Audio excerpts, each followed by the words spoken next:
நஹ்மதுல்லாஹல் அலீம் வனுஸல்லி அலா ரசூலில் கரீம். அம்மா பஅத். அன்பான ஜமாத்தார்களே, பெரியோர்களே, அல்லாஹ்வின் கிருபையால் ஃபஜ்ருடைய தொழுகையை இமாம் ஜமாஅத்தோடு தொழுதுவிட்டு குர்ஆனின் விளக்கங்களை தெரிந்து கொள்வதற்காக நாம் அமர்ந்திருக்கிறோம். ரப்பு சுப்ஹானஹு வ தஆலா நம்முடைய எல்லா அமல்களையும் பரிபூர்ணமாக கபூல் செய்வானாக. ஆமீன். கெட்ட முடிவுகளை விட்டும், முசீபத்துகளை விட்டும், உலகத்தின் ஆபத்துகள், திடீர் மரணங்கள், மனித ஜின்கள் ஷைத்தான்களுடைய தீங்குகளை விட்டும் பாதுகாப்பு பெற்ற நாளாக அல்லாஹ் இந்த நாளை நமக்கு அமைத்து தருவானாக. ஆமீன். சங்கையானவர்களே,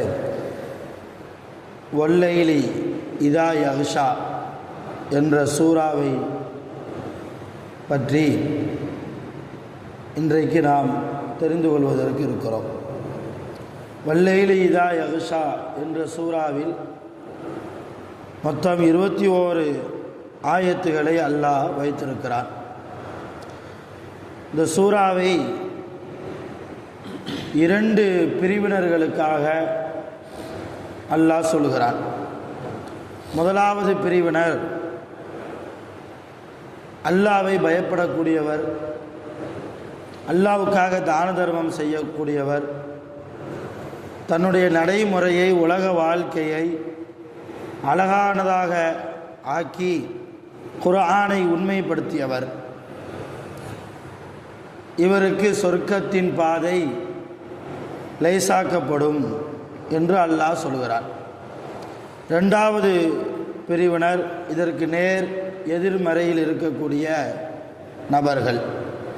யார் கஞ்சத்தனம் செய்வார்களோ, கெட்ட நடத்தையாக நடப்பார்களோ அவர்களுக்கு நரகத்தின் பாதை லேசாக்கப்படும் என்று அல்லாஹ் சொல்லி இன்னும் மேல்மிச்சமாக சில விஷயத்தையும் அல்லாஹ் இந்த சூறாவிலே வைத்திருக்கிறார்.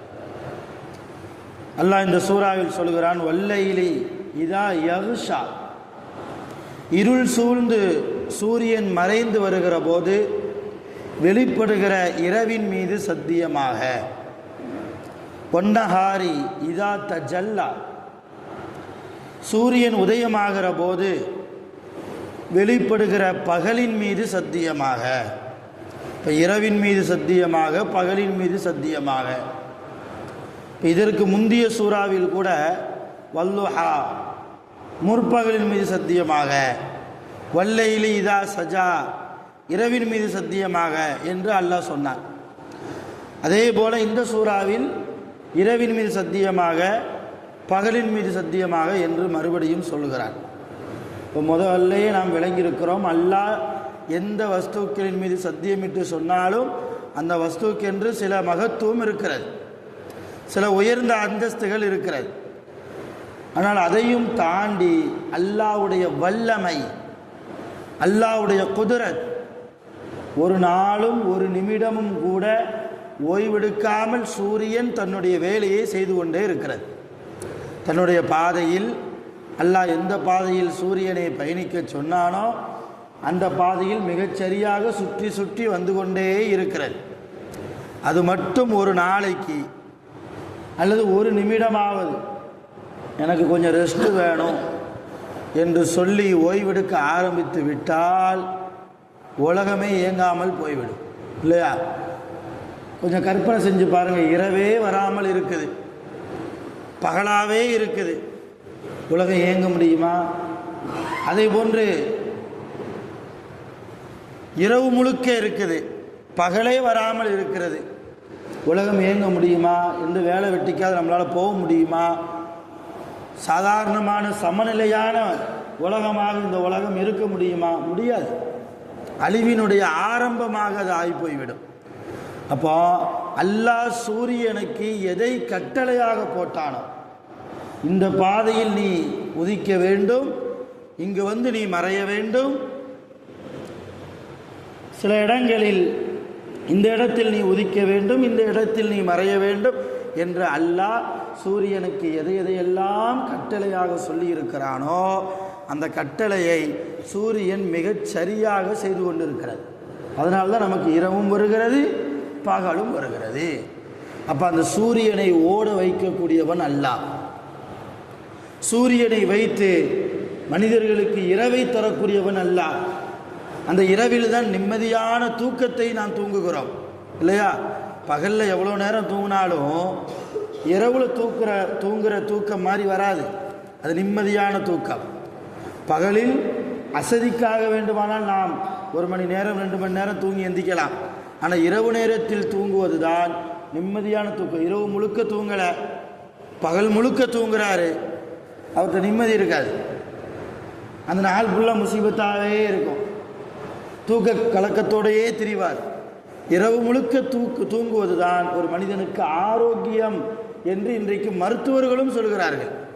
அப்போ இரவை தந்த அல்லாஹ், சூரியனை வைத்து இரவையும் பகலையும் தந்த அல்லாஹ்வுடைய வல்லமையை புரிந்து கொள்வதற்காக அல்லாஹ் இது போன்ற சத்தியத்தை செய்கிறான். இரவின் மீது சத்தியமாக, பகல் மீது சத்தியமாக என்றெல்லாம். அதே போன்ற அன்பானவர்களே, நாம் இன்னொரு விஷயத்தை வழங்கணும். சூரியனுக்கு கியாமத்து நாளில் கேள்வி கணக்கெல்லாம் ஒன்றும் கிடையாது. நீ நன்மை செஞ்சியா, தீமை செஞ்சியா, பொய் பேசுனியா, விபச்சாரம் செஞ்சியா, மது குடிச்சியா, இல்லையா, தொழாமல் இருந்தியா, ஜக்காத்து கொடுக்காமல் இருந்தியா, எந்த கேள்வி கணக்கும் சூரியனுக்கு கிடையாது. ஆனால் மனிதர்களாக படைக்கப்பட்ட நமக்கு கேள்வி கணக்கு உண்டு. என்னை வணங்கினாயா, என்னை பயப்பட்டாயா, அல்லாஹ் நிச்சயம் நம்மிடத்தில் என்ன செய்வான்? கியாமத்தில் விசாரணை செய்வான். இப்போ எந்த கேள்வி கணக்கும் இல்லாத சூரியன் அல்லாஹ் சொன்ன கட்டளையை மிகச்சரியாக செய்கிறது. அது மிகச்சரியாக தன்னுடைய கட்டளையை நிறைவேற்றுவதால் தான் நமக்கு இங்கே இரவு கிடைக்கிறது, பகல் கிடைக்கிறது. ஆனால் கேள்வி கணக்குகளுக்கு மிக தகுதியானவர்களாக இருக்கக்கூடிய நாம் அல்லாஹ் நமக்கு போட்ட கட்டளைகளை மிகச்சரியாக செய்கிறோமா? கொஞ்சம் நெஞ்சில் கையை வச்சு யோசித்து பார்க்கணும். பொய் பேசாதேன்ட்டு அல்லாஹ்வுடைய ரசூல் சொல்கிறாங்க, புறம் பேசாதேன்ட்டு அல்லாஹ் சொல்கிறான், விபச்சாரம் செய்யாதுன்னு நல்ல தொழுவு, நல்ல முறையில் சாலிகான முறையில் தக்குவாவான முறையில் நீ வாழ்ந்து விடு, யாரை பற்றியும் யோசிக்காதே, உன்னை பற்றி நீ யோசி, உன்னுடைய கபூர் என்ன ஆகும், உன்னுடைய கியாமத் வாழ்க்கை என்ன ஆகும், நீ எவ்வளவு தூரம் அல்லாஹ்வின் பக்கம் நெருங்கி இருக்கிறாய் என்றெல்லாம் உன்னை பற்றி யோசி அல்லாஹ் சொல்கிறான். அல்லாஹ் கட்டளை போடுகிறான். ரசூலுல்லாஹ் இது மாதிரி நிறைய கட்டளை போடுறாங்க. இந்த கட்டளைகளை நாம் மிகச்சரியாக செய்திருக்கிறோமா? எந்த கேள்வி கணக்குகளும் இல்லாத சூரியன் அதனுடைய கட்டளைகளை மிகச்சரியாக செய்திருக்கிற போது, செய்து கொண்டிருக்கிற போது நாம் என்ன செய்யணும்? ரொம்ப அல்லாஹ்வை பயப்பட வேண்டும். ஒவ்வொரு நாளும் வேகமாக ஓடிக்கொண்டிருக்கிறது. ஒவ்வொரு நாள் என்பது ஒரு நிமிடத்தை போன்று கிடக்கிறது. ஒரு வருடம் என்பது ஒரு நாளை போன்று கிடக்கிறது. ஒரு வாரம் என்பது 1 மணி நேரத்தை போன்று கிடக்கிறது.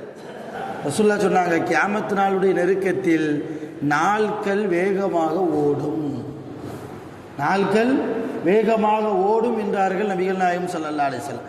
ஆக அப்படிப்பட்ட கியாமத்துடைய நெருக்கத்தில் வாழ்ந்து கொண்டிருக்கிற நாம் நம்மிடத்தில் தக்வா எந்த அளவு இருக்கிறது என்பதை வைத்துத்தான் அல்லாஹ் நம்மை எடை போடுவான். இவர் சுவனவாசியா அல்லது நரகவாசியா? ஆக இந்த முதல் 2 ஆயத்திலேயே நிறைய படிப்பினை இருக்கிறது. 3வது அல்லாஹ் சொல்கிறான், வமா ஹலக ذكر والأنثى, ஆண்களையும் பெண்களையும் படைத்த அல்லாஹ் அந்த படைப்பின் மீது சத்தியமாக அல்லாஹ் சொல்கிறான், இன்ன சஅயக்கும் லஷத்தா, நிச்சயமாக மனிதர்களே உங்களுடைய முயற்சிகள் பல வகைகளாக இருக்கிறது. ஒவ்வொரு மனிதருடைய முயற்சியும் ஒவ்வொரு மாதிரி இருக்கும். தொழிலில் முன்னேறி வரணும், வியாபாரத்தில் முன்னேறி வரணும், நல்ல ஸ்டாண்டர்டாக சமூகத்தில் எல்லாரும் நம்மளை மதிக்கிற மாதிரி நம்ம வாழணும் என்பதற்காக ஒவ்வொருவரும் ஒவ்வொரு விதமான முயற்சி இல்லையா? அந்த முயற்சி தவறில்லை. ஆனால் என்ன முயற்சி எடுத்தாலும் அந்த முயற்சியில் கொஞ்சம் தக்குவா வேணும், கொஞ்சம் இஹ்லாஸ் வேணும், அல்லாஹ்வை உண்மைப்படுத்துகிற நடைமுறை வேண்டும். அதைத்தான் அல்லாஹ் அடுத்தடுத்த ஆயத்துகளில் அல்லாஹ் சொல்கிறான். வல்ல ரஹ்மான் நாம் தக்குவாவோடு வாழ்வதற்கும், அதிகமாக தான தர்மம் கொடுத்து வாழ்வதற்கும், கஞ்சத்தனத்தை விட்டு பாதுகாப்பு பெற்று வாழ்வதற்கும் நல்ல நடைமுறையை உலகத்தில் நாம் விட்டு செல்வதற்கும் அல்லாஹ் நம் அனைவர்களுக்கும் அருள் புரிவானாக. அல்லாஹ் நமக்கு இட்ட கட்டளைகளை முழுமையாக செம்மையாக செய்வதற்கு அல்லாஹ் எல்லா வகையிலும் நமக்கு உதவி செய்வானாக. ஷைத்தான்களுடைய தீங்குகளை விட்டும் முழுமையாக பாதுகாப்பு பெற்ற சாலிஹீன்களாக முத்தகீன்களாக அல்லாஹ் நம் அனைவர்களையும் கபூல் செய்வானாக. ஆகிரு தஅவானா அல்ஹம்துலில்லாஹி ரப்பில் ஆலமீன். சுப்ஹானல்லாஹி வ பிஹம்திஹி சுப்ஹானக்கல்லாஹு வ பிஹம்திஹி அஷ்ஹது அன் லா இலாஹா இல்லா அன்த அஸ்தக்ஃபிருக வ அத்தூபு இலைக். ஆமீன். சுப்ஹான ரப்பிக ரப்பில் இஸ்ஸத்தி அம்மா யசிஃபூன். ஸலாமுன் அலல் முர்ஸலீன் வல்ஹம்துலில்லாஹி ரப்பில் ஆலமீன். ஸல்லல்லாஹு அலைஹி வஸல்லம் ஸல்லல்லாஹு அலைஹி வஸல்லம் ஸல்லல்லாஹு அலைஹி வஸல்லம்.